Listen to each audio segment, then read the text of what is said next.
종자독서 77번째, 이번 주에는 마음의 법칙에 관한 실용서를 읽었습니다. 마음 하나는 어쩌자고 어떨 때는 마음에 쏙 들게 작동하다가 또 어떨 때는 밉게 작동하느냐, 엄마한테 물어볼 수도 없고 할 때, 그럴 때 읽으면 좋을 책입니다. 텔레비전을 보면 그 시대의 트렌드를 읽을 수가 있는데요. 요새 오은영 금쪽 상담소 핫하죠. 또 박수건, 서장훈이 나오는 무엇이든 물어보살도 있고요.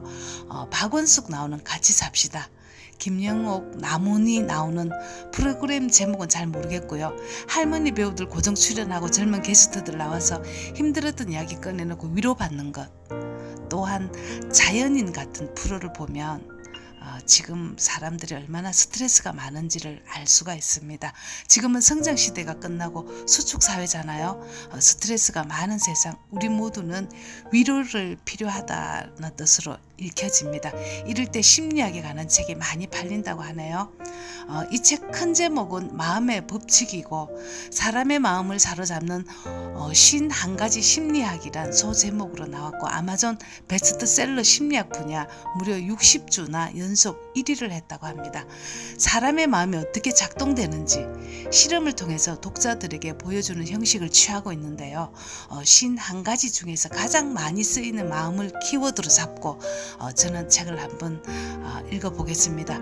사람의 마음이 어떻게 작동되는지 알면 내 마음도 내 감정도 이해를 할 수 있고요. 주변 사람의 마음도 잘 헤아릴 수 있어서 관계가 편안해집니다. 1. 감정. 자신의 감정을 가만히 한번 들여다보세요. 이것은 오로지 내 안에서만 일어나는 일입니다.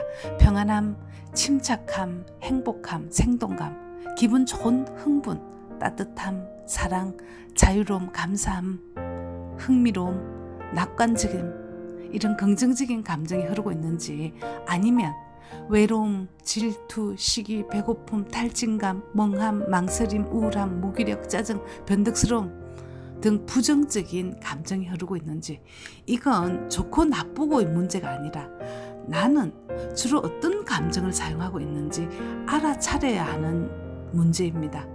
외부에 일어난 조건은 내가 어떻게 할 수 없는 문제입니다. 하지만 내부에서 일어나는 내 감정은 내가 어떻게 해볼 수 있는 문제입니다. 내 감정이 부정적인 데가 있으면 데리고 나와서 의식적으로 긍정적인 동네로 데려다 놓기, 물론 하루아침에 당장 바뀌지는 않지만 한 3일 의식적으로 내 생각을 통제하는 훈련을 하면 알아차릴 수 있고, 알아차리면 내 사고의 습관을 바꿀 수 있습니다. 이 하는 일마다 되는 게 없다고 느낄 때 안 좋은 일은 한꺼번에 몰려오더라는 말 흔히들 들어보셨죠? 생각도 에너지고 질량입니다. 질량은 무거운 쪽으로 기울게 되어 있습니다. 내 생각의 에너지가 안 좋은 쪽으로 기울어져 있으면 꼬리에 꼬리를 물고 안 좋은 일이 한꺼번에 몰려오는 그런 원리입니다. 사람마다 생각하는 틀이라는 게 있는데요. 생각하는 틀이 부정적인지 긍정적인지 살펴보고, 부정적이라고 해도 일단 받아들이고 그 다음에 다시 리프레이밍 하라고 합니다. 다시 틀을 바꾸라는 의미죠. 예를 한번 들어보겠습니다. 저는 늘 허리가 아파 그것 때문에 짜증나고 눕고 싶고 그렇답니다. 이럴 때 짜증은 일단 받아들이자. 그리고 다르게 한번 해석해보자. 내가 늘 책을 읽고 있잖아. 이번 달만 해도 8권을 읽고 썼는데 허리가 아플 만도 하지. 이렇게 관점을 바꾸는 것을 리프레이밍 한다고 합니다. 우리를 불안하게 만드는 것은 사물이나 사건이 아니라 그것을 바라보는 우리의 생각이 불안하기 때문입니다. 3. 평소에 생각만 해도 짜증나는 사람이 있다. 그 사람은 직장 동료라서 안 만날 수도 없다면 출근에 앞서 그 사람을 만나기 전에 긍정적인 단어를 되뇌어라 라고 합니다. 편안하다, 유쾌하다, 재미나다. 그러면 나도 모르게 나에게 긍정적인 에너지가 흘러 상대방에게 전류처럼 흐른다 라고 합니다. 내 태도가 내 기분을 만듭니다. 4. 비교. 사람은 다른 사람과의 비교를 통해서 자기 자신이 어디쯤 있는지를 평가하는 속성이 있다고 합니다. 나와 비슷한 사람과 비교하면 편안함을 느끼고, 나보다 못한 사람과 비교하면 우월감을 느끼고, 나보다 훨씬 잘 나가는 사람과 비교하면 자극을 받기도 한다는데요. 그래서 사람을 고루고루 만나라고 합니다. 우리가 다른 사람에게 일어나는 좋은 일보다 나쁜 일에 쉽게 하는 것을 보면 인간은 본능적으로 좀 유치하고 치사한 존재인 것 같습니다. 책에서도 이렇게 표현했네요. 우리가 하향 비교를 할 때, 나보다 못한 사람과 비교를 할 때 비로소 우리는 인생의 아름다움을 발견하고 우리에게 주어진 게 얼마나 소중한 선물인지 깨닫고 감사의 마음을 느낀다. 웃음. 다른 사람과 같이 있을 때 특히 그 효력을 발휘한다. 웃음은 피 속의 산소량을 풍부하게 해주고 통증을 현저하게 줄여준다. 기분이 좋을 때 웃는 게 아니라 웃으면 기분이 좋아진다. 의식적으로 입꼬리만 살짝 올려도 긍정적인 생각이 든다. 이런 표정으로 사람들을 만나라. 상대방은 당신의 웃음과 미소에 그대로 화답할 것이다. 6. 자기 예언. 우리 생각이 얼마나 대단한 힘을 갖는지 보여주는 대목입니다. 수많은 자기 개발서를 읽어보면 성공한 자기 자신을 상상하라, 이미지 트레이닝을 하라는 말이 자주 나옵니다. 행복하고 긍정적인 자기 예언을 하는 일을 긍정적으로 만들어 나가게 하는 힘이 됩니다. 7. 동정과 공감. 내 공통점은 남의 감정을 내 감정으로 여기는 마음인데, 동정은 자아의 경계가 약해서 상대방의 감정에 빠져버려서 해결책을 찾을 수 없는 것입니다. 공감은 타인을 나와 분리된 독립적인 인간으로 보고 그 마음을 잠시 내 것처럼 느껴도 자기를 잃지 않는 건강한 자아를 가지고 있는 사람이다. 공감은 자아를 건강하게 지키는 사람, 동정은 자아의 감정이 무너져 그 사람의 불행 속으로 뛰어들어가는 사람입니다. 8. 충고. 인간은 자신의 경험을 전부라고 생각하고 자기만의 관점으로 세상을 보기 때문에 충고는 언제나 옳지 않다. 진심으로 누군가 돕고 싶다면 우리가 할 수 있는 것은 딱 한 가지. 상대방의 이야기를 귀담아 듣고 공감하라. 9. 외모. 사람들의 평균 수입을 조사해보면 매력적인 외모의 소유자가 그렇지 못한 사람들에 비해 15%가량 더 버는 것으로 확인됐다. 10. 스트레스 상황일 때 남자는 공격적으로 변하고 여자는 자신과 아이들을 보살피며 인간관계의 범위와 정도를 넓히고 다지면서 스트레스에 대응한다. 이건 인류 초기의 유산이다. 홀로 사냥하는 남자는 적을 공격하거나 달아나야만 했고, 여자는 공격도 도망도 할 수 없는 상태에서 아이들을 돌보는 것을 최우선 과제로 삼았다. 스트레스 해결책은 남성의 공격적인 태도와 여성의 친화적인 태도를 결합시키는 것, 즉 먼저 집으로 돌아가서 목욕을 하면서 친구들과 전화를 한다. 그리고 푹 자고 일어나 침착하고 논리적으로 자신의 의사를 표현하라. 11. 인생의 만족도가 높은 사람. 이건 중요합니다. 내 인생에서 일어나는 일을 내가 통제할 수 있는 사람.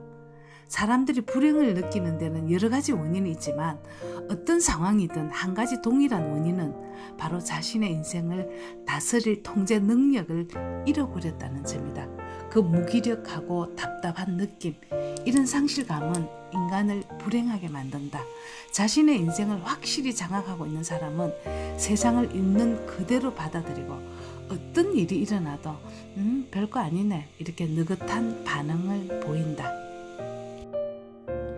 12. 왜 종교를 가진 사람이 더 오래 살까?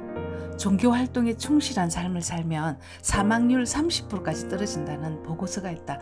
나 자신의 목표를 종교의 목표와 동일시하기 때문이다. 13. 누군가에게 호감을 얻고 싶다면 단순 노출 효과를 누리라. 접촉의 빈도가 잦을수록 그 사람에 대한 호감도가 올라간다. 14. 서로 닮은 점이 많을수록 부부는 오래 행복하다. 서로 비슷한 점이 많은 사람끼리 호감을 느끼는 것은 당연하다. 극과 극이 서로 당긴다는 말은 당신이 바람피고 싶을 때 일어난다. 오래 가지 않는 짤막한 모험을 즐기고 싶을 때 우리는 나 자신과 전혀 다른 사람을 선호한다. 15. 새로운 자동차를 구입하느라 무리를 했다. 돈이 좀 필요한데 친한 이웃에게 돈 부탁을 하러 간다면 1번 그가 아빠가 됐을 때. 2번 그가 막 아내와 이혼했을 때. 3. 지극히 평범한 날. 어떤 날을 찾아가야 내 부탁을 들어줄 확률이 높을까? 답은 1번이다. 사람은 자신이 기분 좋을 때 긍정적이고 개방적이 되어서 관대한 마음으로 다른 사람을 도우려고 한다. 16. 위험한 상황에 가만히 있으라는 말에 동조하는 이유. 가만히 있으라는 말을 들으면 저는 세월호가 생각이 납니다. 위험한 상황에 놓이면 될 수 있는 한 주변에 사람이 적게 있는 쪽이라야 살아남을 확률이 높다. 실험. 혼자 있을 때 연기를 피워보니까 연기가 나자마자 그 사람은 연기가 없는 쪽으로 나가버렸지만 연기자를 심어서 차분하게 앉아있는 모습을 연출했더니 연기가 스며들어서 심지어는 앞이 안 보이는데도 참가자들은 침착하게 그 자리에 머물러 있었다. 위험할 때는 본능적인 감각을 믿으라. 직관에 의해 움직여야지만 생명을 구할 수 있다. 17. 장희생의 비밀.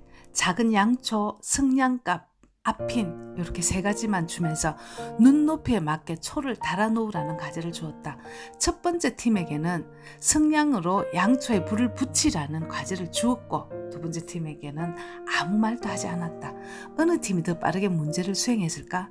답은 두 번째 팀이다. 앞핀으로 성냥갑을 벽에 고정시키고 그 위에 초를 세워 불을 켰다. 첫 번째 팀은 양초를 벽에 붙이려다가 실패했다. 첫 번째 팀은 성냥갑을 성냥갑으로만 생각했고 두 번째 팀은 성냥갑을 받침대로 생각했기 때문에 가능한 일이었다. 다시 말해서 장희성이란 고정관념을 깨야 만날 수 있는 지점이다. 18. 남자와 여자의 동상이목. 여자는 친숙함을 느껴야 신체적인 접촉을 허용하고 남자는 신체적인 접촉이 있어야 감정적으로 소통이 가능하다고 생각한다. 감정적 교감을 바라는 여자와 신체적인 친숙함을 우선시하는 남자는 시간이 흐를수록 서로를 탓하면서 원망하게 된다. 양쪽 모두가 원하는 것은 친숙함이다. 남자는 신체적이고 여자는 감정적일 따름이다. 누가 먼저 양보하느냐의 문제로 접근하라. 마지막입니다. 19. 마시멜로 실험. 아이들에게 마시멜로 한 봉지를 보여주면서 지금 당장 하나만 받을래? 아니면 10분 기다렸다가 2개를 받을래? 선택을 하게 하고 14년 후를 추적했더니 놀라운 사실이 발견됐다. 먹고 싶은 유혹을 물리치고 기다렸던 아이들은 우수한 학업 성적으로 좋은 대학으로 진학했고 스트레스를 잘 견디고 자신감에 넘치고 사교적인 인격자로 성장했고 반대로 참지 못하고 당장의 마시멜로를 선택했던 아이들은 포기가 빠르고 질투가 심한 사람으로 성장했다. 충동 컨트롤 능력이 뛰어날수록 직업적으로나 사회적으로 성공적인 인생을 산다는 것을 확인해 주었다. 원하는 것을 당장 얻을 수 없을 때 감정을 다스릴 줄 아는 사람이 좌절하지 않고 노력해서 성공의 길로 나아간다. 당신이 부모라면 아이의 욕구를 채워주기보다 참을성을 기르도록 하는 게 자녀를 위한 최고의 투자가 될 것이다. 이렇게 19가지 키워드로 책을 읽어보았습니다.